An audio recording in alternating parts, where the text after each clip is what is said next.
അമീഷിന്റെ രാമചന്ദ്ര സീരീസിലത്തെ സെക്കൻഡ് ബുക്കായ Sita the warrior of Mithila എന്ന ഈ ബുക്കിന്റെ റിവ്യൂ ആണ് ഞാൻ ഇന്ന് പറയാൻ പോകുന്നത്. ഈ ഫ്രാഞ്ചൈസിൽ ടോട്ടൽ 4 ബുക്സ് ആണ് ഉള്ളത്.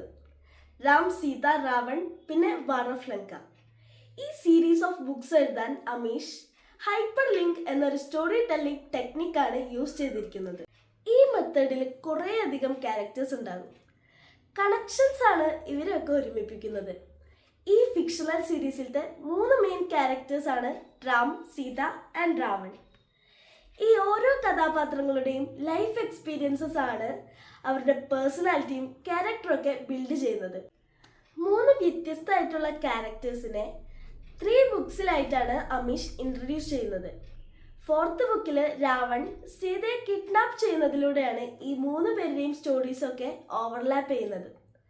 ഹൈപ്പർ ലിങ്ക് എന്ന സ്റ്റോറി ടെല്ലിംഗ് ടെക്നിക്ക് യൂസ് ചെയ്തതിനാൽ ഈ സീരീസ് വായിക്കുമ്പോൾ നമുക്കൊരു സിനിമ കണ്ട പോലെയാണ് ഫീൽ ചെയ്യുക. ആക്ച്വൽ രാമായണത്തിലെ പോലെ ഈ സ്റ്റോറിയിൽ ആരും എക്സ്ട്രാ ഓർഡിനറി ക്യാരക്ടേഴ്സ് ഒന്നുമില്ല.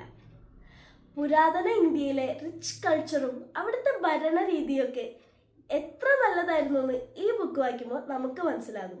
അറിവിന് മാത്രം പ്രയോറിറ്റി നൽകിയിരുന്ന വളരെ പൂവറായിട്ടുള്ള മിഥില എന്ന രാജ്യത്തിലെ പാവപ്പെട്ട ജനങ്ങളെ ഉയർത്തിക്കൊണ്ടുവന്ന് അവരെ സ്റ്റേബിളും സെൽഫ് സഫിഷ്യൻറ്റുമാക്കി മാറ്റി ഒരു ബെറ്റർ കിങ്ഡം ക്രിയേറ്റ് ചെയ്യാൻ സീത ശ്രമിക്കുന്നു.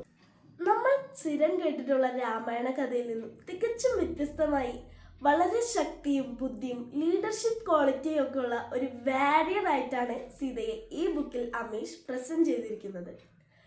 സീതയുടെ അമ്മയാണ് സീതയെ മോട്ടിവേറ്റ് ചെയ്ത് വളരെയധികം ശക്തിയുള്ള ഒരു കിങ്ഡത്തെ മുഴുവൻ നയിക്കാൻ ഉള്ളത്ര പവറുള്ള ഒരു നല്ല ലീഡറാക്കിയിട്ട് സീതയെ മാറ്റുന്നത്.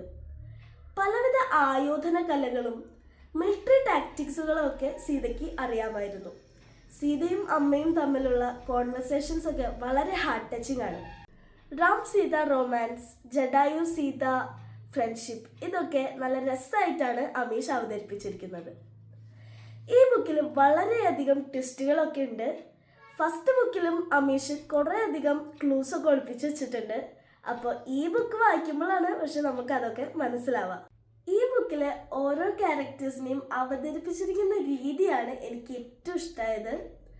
പിന്നെ ഓരോ ക്യാരക്ടേഴ്സിനും അവരുടേതായ പേഴ്സണാലിറ്റിയും ഡെപ്തൊക്കെ ഉള്ളതുകൊണ്ട് തന്നെ ഈ ക്യാരക്ടേഴ്സൊക്കെ നമ്മുടെ മനസ്സിൽ എപ്പോഴും നിറഞ്ഞു നിൽക്കും. വാൽമീകി രാമായണത്തെ ബേസ് ചെയ്തിട്ടാണ് ഈ ബുക്ക് എഴുതിയിരിക്കുന്നത്. എങ്കിലും രാമായണം വായിച്ചവർക്കും വായിക്കാത്തവർക്കും ഒക്കെ ഒരുപോലെ ഈ ബുക്ക് നന്നായിട്ട് എൻജോയ് ചെയ്യാൻ പറ്റും. പിന്നെ ഈ ബുക്കിൽ പുഷ്പവിമാനമൊക്കെ ഒരു ഹെലികോപ്റ്റർ ആയിട്ടാണ് നമ്മുടെ ഓഥർ എഴുതിയിരിക്കുന്നത്.